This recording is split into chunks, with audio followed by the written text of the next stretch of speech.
Good day to you. Good to be here today. It's been a beautiful day down here in Newberry, Florida.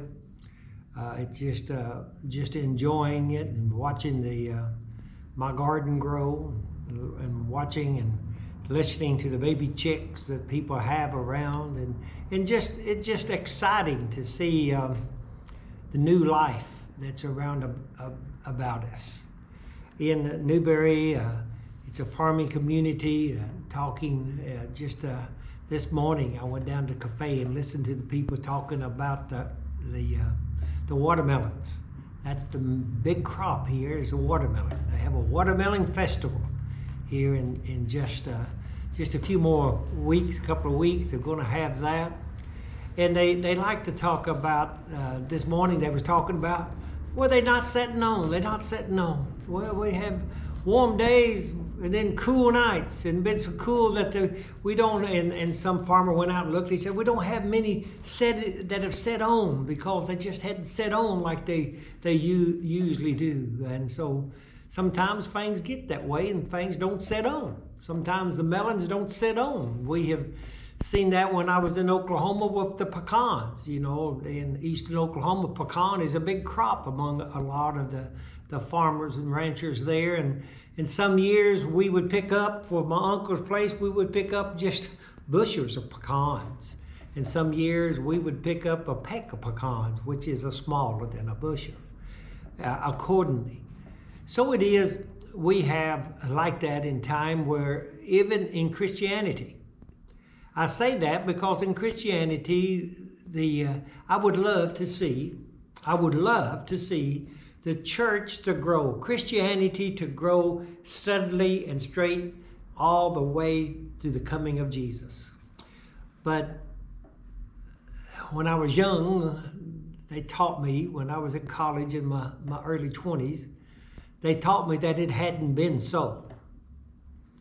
They went back and talked about how the church grew. The church grew in Christianity in the Great Awakening of the late 18th century. How they had came from we think of the Americas, the colonies being very religious, but they wasn't really. They wasn't religious. There wasn't a lot of church building. There was some formal religion, but there was not a lot of religion as what we think. There were people that believed in God, but they didn't go to service. They did a lot of, there was a lot of bad men. And then during the time, it started in different times. The last one that really was the great, that affected people I knew, my great-grandmother who I knew, was in the late 1800s. My grandmother was born, if you believe it. Well, one of them was born in 1885. I even had some of my grandfathers that were born in 1865, great-grandfathers. And I knew a couple of these. And they talked, and they talked about how the church grew. And it did grow. It grew, basically, even was growing, and it grew up to about the early 1900s, when all of a sudden the world became very, very modern. They became fashionable to be almost on religion. We think of basically in early 1900s when the revival, when the great transportation boom of the railroads. All of a sudden, did you know they could go all the way across America in 4 days? It took them 4 months before. 4 days. And people stopped being religious. That happened, and then all of a sudden we had the First World War. The First World War, and after that war, we had people tend to become a little bit more religious. A lot of churches up in Kentucky where I was baptized, that church, it went back to basically a lot of them to the early 1900s.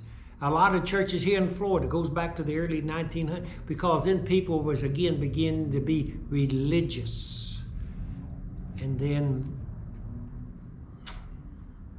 I hate to say it, then came the roaring 20s and church people got away. What I'm saying, it's up and down.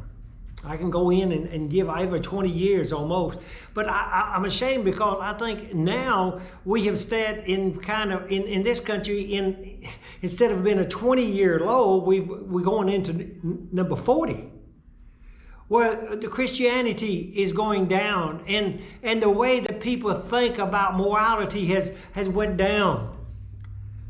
You know, thinking now about abortion. I just cannot imagine abortion. Some people are going to turn off right now. But I tell you what, I believe that life, it says, when Mary went to visit Elizabeth, that when he came and she spoke, it says that John, the baby, leaped in his mother's womb. He leaped. The Bible would have to say that substance leaped. No, it was John leaped. His life, according to the Bible, was already begun there before he breathed air. I believe we need to go back and study the Bible. Some of you, most of you, I hope, probably since you're listening to this, probably have read the Bible, probably have studied the Bible. Some of you haven't. Now, many of you have friends that have never read the Bible. You just asked them. And if they were truthful, and they usually will be because they don't see why they should not, they're going to say, well, why should I? But if you can get people to read the Bible, what do you tell them? Well, read the Bible. Well, first of all, I would say this. What we want people to learn about the Bible is what we should show them the heart of it at the very beginning. I think when you say somebody, would you like to read the Bible? If you want to just read and study the Bible with somebody, somebody said, where would I start? The book of Mark. Why? Mark is the story about the Christ. The Christ, the Savior. It's not written telling you about the world, how it came into being. It's not talking about what to do as a Christian. It is just talking to the average citizen of the world and telling them there is this person, this Christ, that is teaching, Jesus, who is teaching you what you need to do to be right with God. And I would say this. The world of that day, they believed in a God or gods. They were sense enough to know that there was something above them.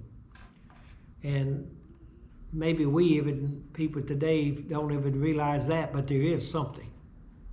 That's another class, another time. But I think most people believe there is a God. You read them, have them read the book of Mark. It talks about the life of Christ. After they see the life of Christ, I say Mark because that's the simplest book.